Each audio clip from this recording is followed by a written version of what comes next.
Hello, अब मैं आपको आपका नेक्स्ट टॉपिक एडमिशन का करवाने जा रहा हूँ accounting treatment of reserves and accumulated profit और लॉसेस।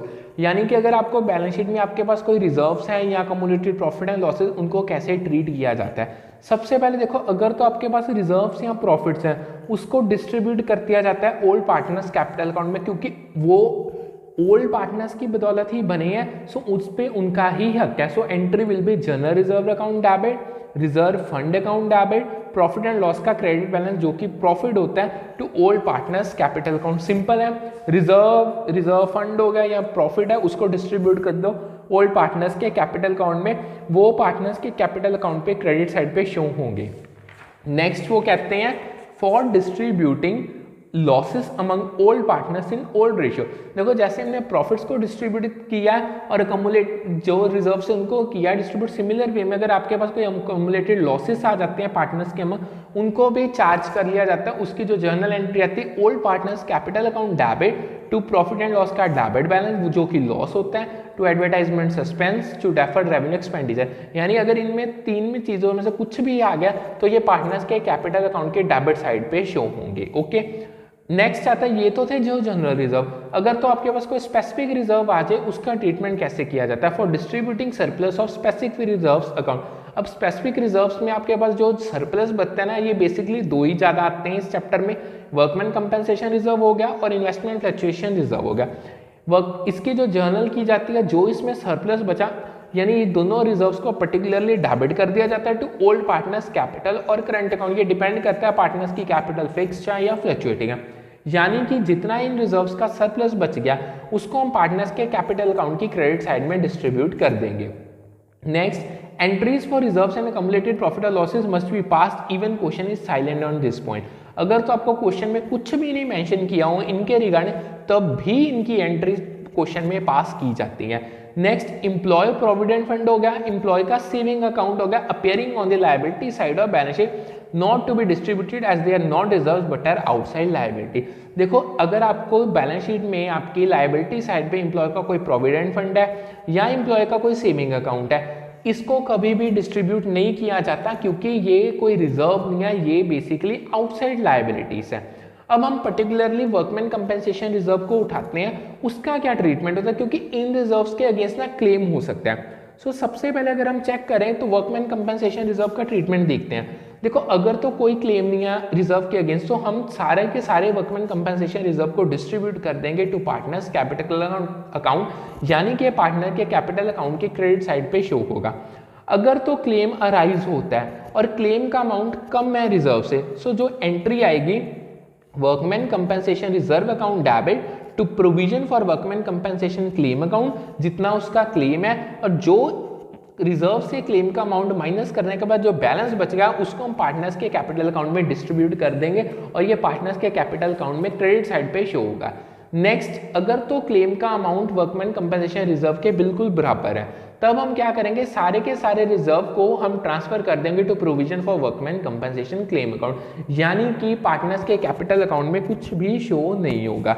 नेक्स्ट अगर आता है, अगर तो आपके क्लेम का अमाउंट ज्यादा है वर्कमैन कंपेंसेशन रिजर्व से, देखो सबसे पहले हम एंट्री क्या आएगी, partner workman compensation reserve account debit, जितना आपका रिजर्व है, जितना वो कम पड़ रहा है क्लेम के मुताबिक, वो हम रिवैल्यूएशन अकाउंट में कर देंगे debit to provision for workman compensation claim account, जितना हमें टोटल क्लेम होगा।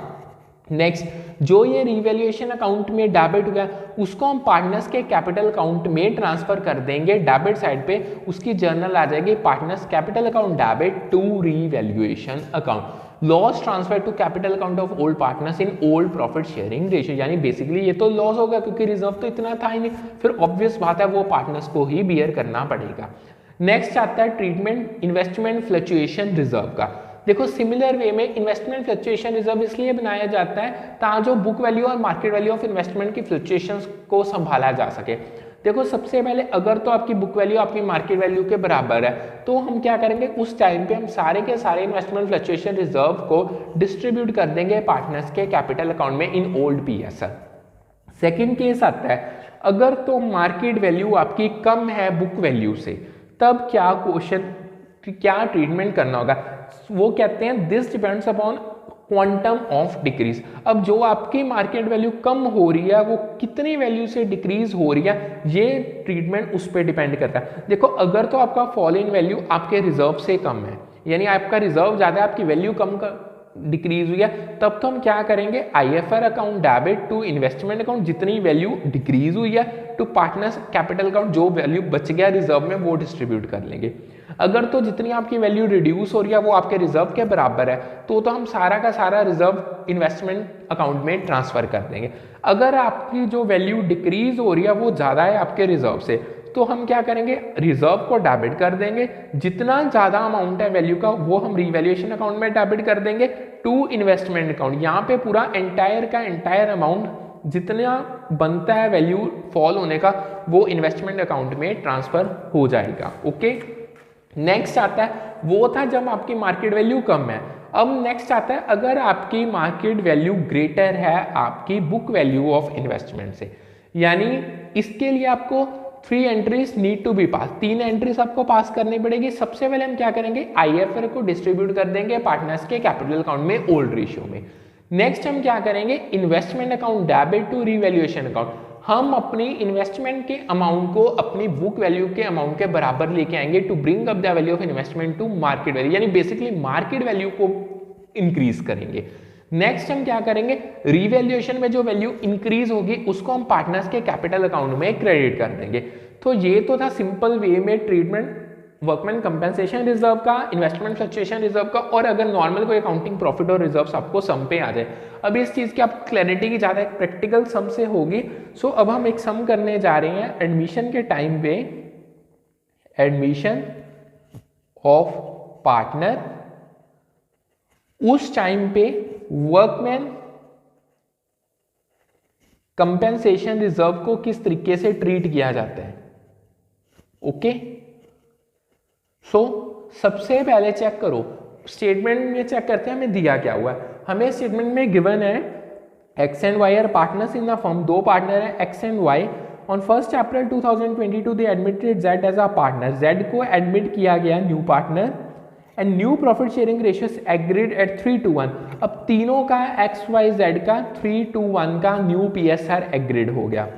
The balance sheet disclosed workman compensation reserve amounting to 1 lakh, balance sheet में हमने वर्कमैन कंपेंसेशन रिजर्व दिया हुआ है 1 लाख का। शो द अकाउंटिंग ट्रीटमेंट, अब उन्होंने हमें 2 केसेस दे दिए। फर्स्ट केस में वो कह रहे हैं आपके पास जो वर्कमैन कंपेंसेशन का क्लेम है उसका अमाउंट 1,20,000 है। सो दूसरे क्लेम में जो अमाउंट है, दूसरे केस में जो वर्कमैन कंपेंसेशन क्लेम का अमाउंट है वो 90,000 है। तो इस सम को करना है सॉल्व। सो सबसे पहले हम क्या करेंगे, सबसे पहले फर्स्ट केस सॉल्व करते हैं। रिजर्व हमारे पास कितने का है, 1 लाख का। क्लेम हमारे पास कितना राइज हुआ, 1,20,000 का। सो यानी कि रिजर्व की वैल्यू कम है क्लेम से ही, और यहाँ पे ऐसे भी समझो क्लेम का अमाउंट ज्यादा है रिजर्व से। तो इस टाइम पे जो जनरल एंट्री पास की जाती है वो क्या आएगी, हम क्या करेंगे, अपने वर्कमैन कंपेंसेशन रिजर्व सारे के सारे को कर देंगे डेबिट अकाउंट, डेबिट 1 लाख। अब हमारी अमाउंट कितना कम है 20,000 का, उसको हम रिवैल्यूएशन अकाउंट में कर देंगे डेबिट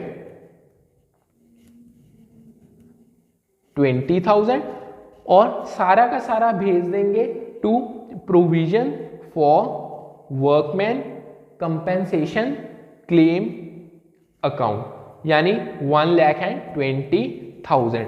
ये थी फर्स्ट एंट्री। अब हम सेकेंड एंट्री में क्या करेंगे, रीवैल्यूएशन अकाउंट को क्रेडिट कर देंगे, पार्टनर्स के कैपिटल अकाउंट को डेबिट कर देंगे, यानी X capital account debit, Y's capital account debit to revaluation account. So 20,000 basically सिर्फ ओल्ड पार्टनर्स का। अब यहां पे हमें ओल्ड पार्टनर्स का कोई रेशियो नहीं दिया, तो हम अज्यूम कर लेंगे इट विल बी इक्वल 10,000 10,000। ये था फर्स्ट केस। अब हम सेकंड केस में उन्होंने क्या कहा है, रिजर्व हमारे पास 1 लाख का है और जो हमें क्लेम है वो है 90,000 का। सो सबसे पहले हम अगेन अपने जर्नल क्या आएगी इस केस में, हम अपने रिजर्व को कर देंगे डेबिट फॉर 1 लाख। अब जो क्लेम है उसको हम कर देंगे to provision for workman compensation claim account, वो आ गई 90,000 की, और जो बच गया हमारे पास बैलेंस उसको हम पार्टनर्स के कैपिटल अकाउंट यानी ओल्ड पार्टनर्स के कैपिटल अकाउंट में कर देंगे credit to X capital account to Y's capital account. 1 lakh से 90,000 गया 10,000, यानी 10,000 को इक्वली ओल्ड रेशियो में 5,000। सो इससे इस केस में सिर्फ एक ही जर्नल एंट्री पास ऑन होगी। अब नेक्स्ट एक और सम करते हैं। उस सम में आप चेक करो, उस सम में हमें स्पेसिफिक रिजर्व के साथ साथ जनरल रिजर्व वगैरह भी दिए गए हैं। हम जो स्टेटमेंट में रीड करता हूँ, आप समझो स्टेटमेंट को। वो कह रहे हैं A B and C are partners, A B C are partners sharing profits in the ratio 2:1। On 1st April 2022 they admitted Z for 1/4 share, Z को 1/4 शेयर के लिए एडमिट कर लिया गया। On the date of admission the following items appeared in the balance sheet. अब जब admission हुई तो जो हमारे पास बैलेंस शीट में गिवन था वो था जनरल रिजर्व हमें 1 लाख, जनरल रिजर्व हमें 1,50,000 का गिवन है, वर्कमैन कंपेंसेशन रिजर्व हमें 40,000 का गिवन है, प्रॉफिट एंड लॉस का क्रेडिट बैलेंस बेसिकली ये प्रॉफिट होता है, ये 60,000 का गिवन है, और एडवर्टाइजमेंट सस्पेंस का डेबिट बैलेंस गिवन है जो हमारे लिए एक लॉस है 25,000 का। सो वो कह रहे हैं कि जर्नल एंट्रीज को पास करना है। देखो अब ये है treatment of accounting profits and accumulated profits and reserves.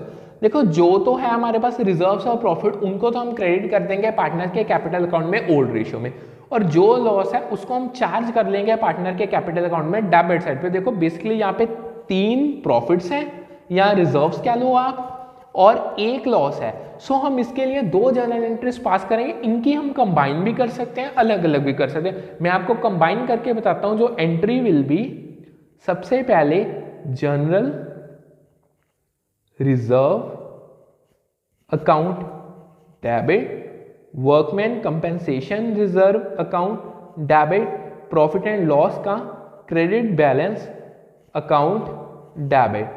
1,50,000, 40,000, 60,000। देखो यहाँ पे हमने वर्कमैन कंपेंसेशन रिजर्व को सारे के सारे को इसलिए डिस्ट्रीब्यूट कर दिया क्योंकि उसके अगेंस्ट कोई क्लेम था ही नहीं, और हमारे ओल्ड पार्टनर्स 3 है, 2 A's capital account, 2 B's capital account, और तीसरा आ गया 2 C's कैपिटल अकाउंट। देखो अब टोटल कितना बना, 1,50,000 एक है, 40,000 एक है, 60,000 एक है, यानी 250 का टोटल बनता है। और रेशियो कितना है 2:1, यानी इसको 5 से डिवाइड कर दे तो इट विल बी 50,000, और यहाँ पे 1 लाख। ओके, सो इस वे से इसकी एंट्री पास करनी जानी थी। अब सेकंड जो एंट्री है इसकी, वो है आपके पास लॉस की। सो लॉस को हम पार्टनर के कैपिटल अकाउंट में कर देंगे डेबिट, यानी एंट्री आ जाएगी A's capital account debit, B's capital account debit,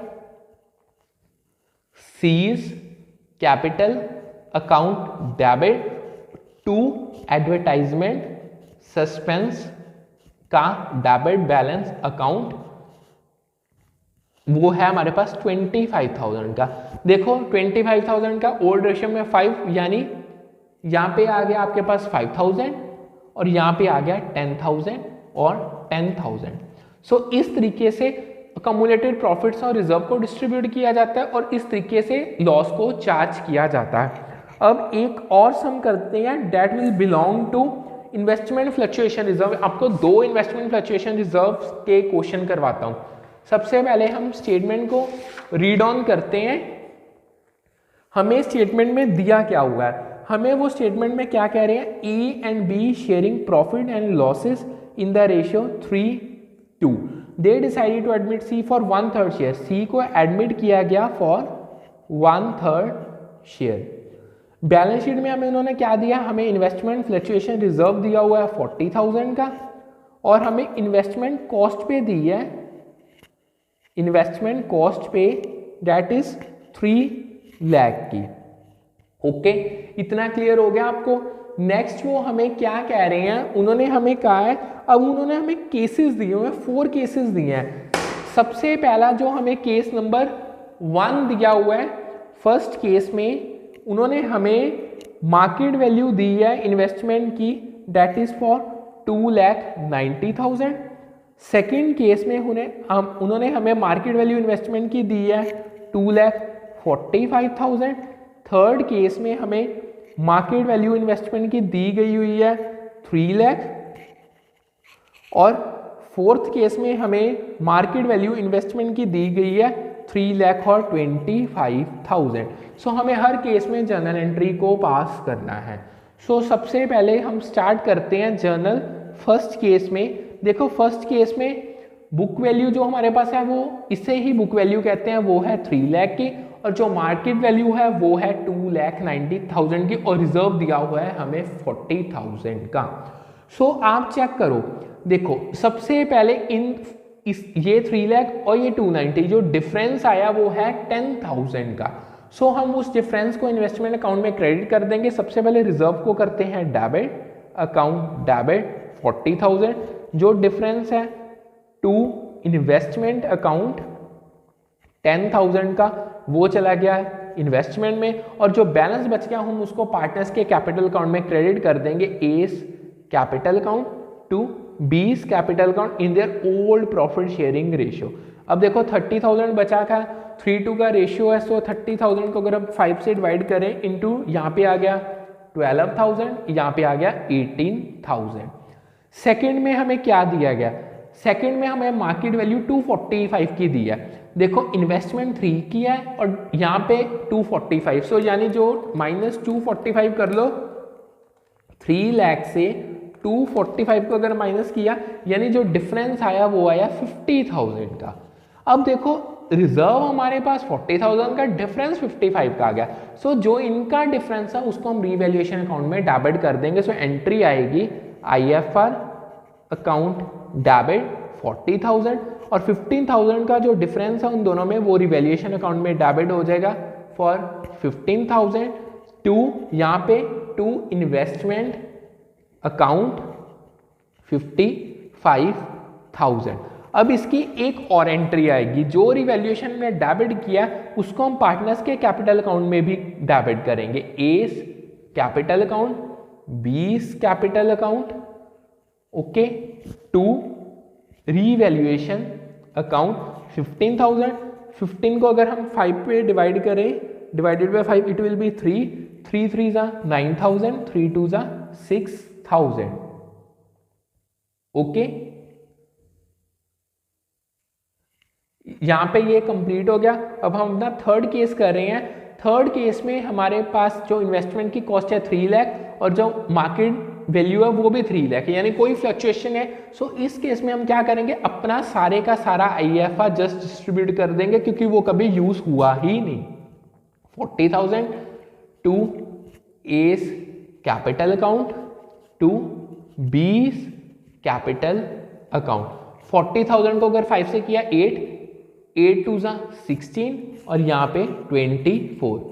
अब फोर्थ केस देखो, फोर्थ केस में जो हमारी इन्वेस्टमेंट की बुक वैल्यू है 3,000 है और जो मार्केट वैल्यू है 320 है। देखो अब मार्केट वैल्यू ज़्यादा इंक्रीज होगी, सो इस केस में सबसे पहले हमें अपनी वैल्यू को, इन्वेस्टमेंट की वैल्यू को इसके बराबर लाना होगा। देखो रिजर्व का तो इस केस में कोई काम ही नहीं है, सो सबसे पहले तो आप रिजर्व को ही डिस्ट्रीब्यूट कर दो। Account debit to A's capital account to B's capital account. 40,000 का रिजर्व, सेम एंट्री ऊपर वाली आ जाएगी 24 और 16, ओके। अब नेक्स्ट हम क्या करते हैं, अब हम अपनी इन्वेस्टमेंट की वैल्यू को इंक्रीज करेंगे। जब भी कोई एसेट की वैल्यू इंक्रीज होती है उसको डेबिट किया जाता है, that will be investment account debit to revaluation account. देखो डिफरेंस कितना था 25,000 का, सो 25,000। अब हम जो ये रीवैल्यूएशन अकाउंट क्रेडिट होगा इसको हम दोबारा से डेबिट करके पार्टनर्स के, क्योंकि बेनिफिट ये एक तरीके से 25,000 to A's capital account to B's capital account. 25,000 को 3 2 में यानी 15 और 10। इससे इन्वेस्टमेंट फ्लक्चुएशन रिजर्व का ट्रीटमेंट खत्म होगा। मैंने हर तरीके से आपको ट्रीटमेंट करवा दिया कि इन्वेस्टमेंट फ्लक्चुएशन रिजर्व का किस तरीके से ट्रीटमेंट किया जाता है, होप सो आपको अच्छी से समझ आ गया होगा। Thank you.